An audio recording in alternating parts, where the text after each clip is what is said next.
of other comments though.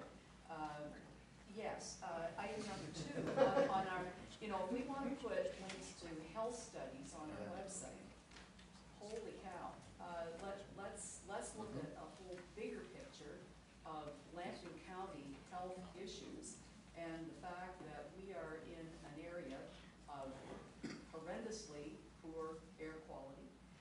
We are in an area that is one of the highest in Ontario and Canada in terms of incidence of all kinds of cancers, of heart disease, and then we can go on to alcoholism, alcohol use, and so on and so forth.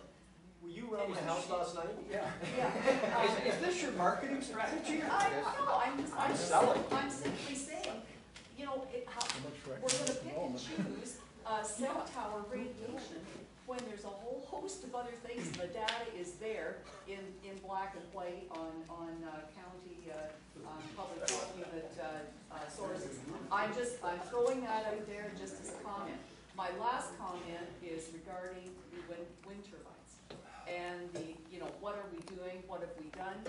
We've asked the clerk on several occasions to update us on a report that she will be bringing us on what we can do and what's things that we can put in place as far as protecting our taxpayers in terms of our roads, our bridges, all of those kinds of things. So be careful because we still haven't dealt with what we can do, and that's still coming. This might help. Can I make a comment back to that point right there? I was only making a comment in terms of it's another government thing, and obviously we are following guidelines in terms of that. It's true. Keith's got a Councilor McGuire. I just share the same issues you, Councilor Owen had about putting that kind of information on the website. Where do we start and stop? What issues? That's why it's strategic. Full support of 1 and 3, but number 2, I don't know. I have the same thoughts. Setting a precedent there of wherever it can. Well, I'll make a comment to that issue because I think it's very, very much a good comment. The fact of the matter is there are people out there who look at the internet as an open book. There's people out there who look at democracy as an open book. The idea that all information should be suppressed. Some of the best municipalities in this world, cities, have put all of their information out there. You know why they do that? It's for economic development. They say information is a driver of economic development. And I believe, honestly, that Councillor Owen is probably correct. There's all kinds of things. We would probably be better to be a portal to more information than to suppress information. If this is a start to opening information up, then it's a good start.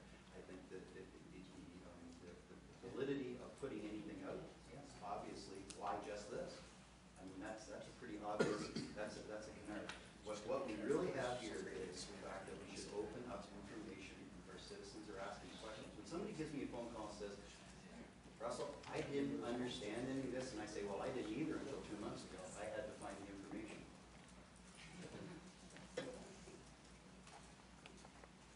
Deputy Mayor Day. Yes, if I might just go back for a second, because we're dealing with a June 30th deadline, and Industry Canada is going to be making a decision with the information they collect as of June 30th. And we can say that the suggestion of the alternative of Stony Point or former Army Camp lands is beyond our control or something, but I think that we have a responsibility to at least broach those people with the request or inquiry, whether they'd be interested in that territory, because it is an alternative that could possibly be considered.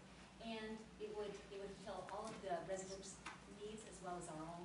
And so I'd like to see that specified as well, because when we look at the way it's worded right now, it's proposed alternatives could be limited to only things in our jurisdiction. But I think we need to quantify that it does include areas outside of our jurisdiction. And also when it refers to doing its due diligence by working through engineering reports on alternatives, I think it's really important that we see that and we get a full report of what they've done. I have never seen a full report of all the alternatives they've looked at. I don't know, have you seen a report? I've never seen a report. And so, to me, I don't even know if they've really seriously tried to find an alternative. Or they just said, this is the easiest, cheapest for us, we're sticking with it. And so I'm not satisfied they've done their due diligence yet. So I think we should include in there also a certain accountability clause that says that they do the report and they count to us on the report. request, at least ask for it if we don't get it. Are you amenable to that kind of friendly amendment that we add in the Stony Point and that we add in the fact that we ask them to provide a report that does an exhaustive review of the alternatives that we can see? Councillor, I was just asking you a question. yeah, Councillor, you can think about that one. I'd be very careful about suggesting Kettle and Stony Point as options. That's up to Industry Canada to make those contracts that they choose. That's not up to us to say, put it on their land. So I would be concerned with that, and just, I did forget in my litany of health issues, I forgot to mention obesity. Why are you looking at me? I'm on a diet. Councillor Scott? All of the things that John has put down here, I think are good. I think the website, if you have a group of people out there advocating for something, I mean, I realize that we do have all the cancers and I realize we have all the other health issues. But right now, we have a group of people out there that are trying to do their due diligence and bring forth information so that people understand what this is about. I spent a good hour at a couple of people, with a couple of people this week, and there are some true issues here. I would like to see about the recommendations that Bill followed up on. I gave them numerous ones. I agree with Councillor Illman, though, we have no right to put Kettle Point and Stony Point out on the map. They may fall within Lambton Shores, but they're under a different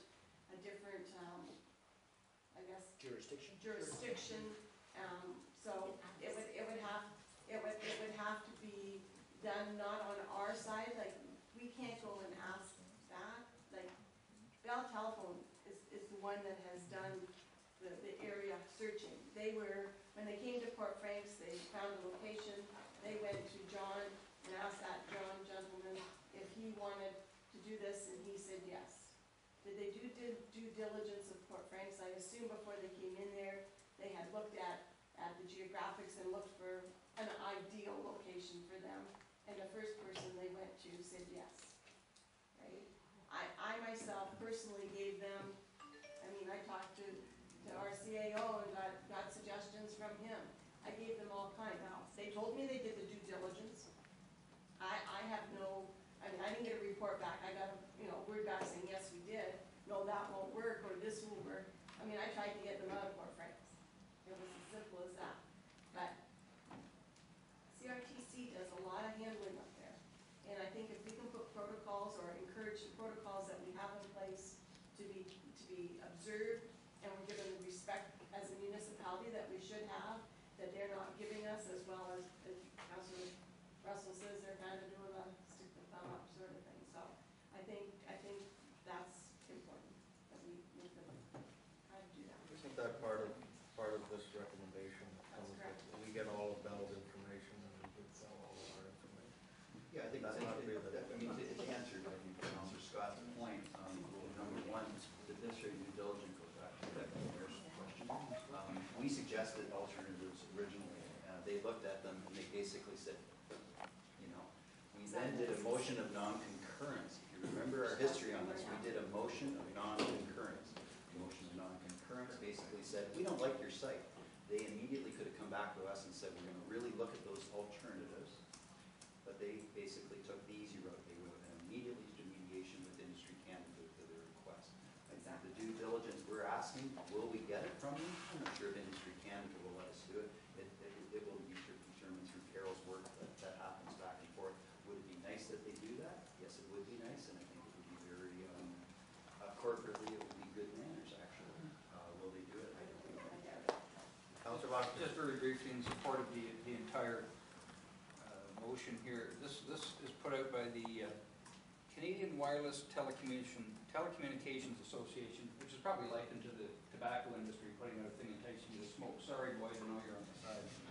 Anyway, I find it quite funny. They talk about Safety Code 6.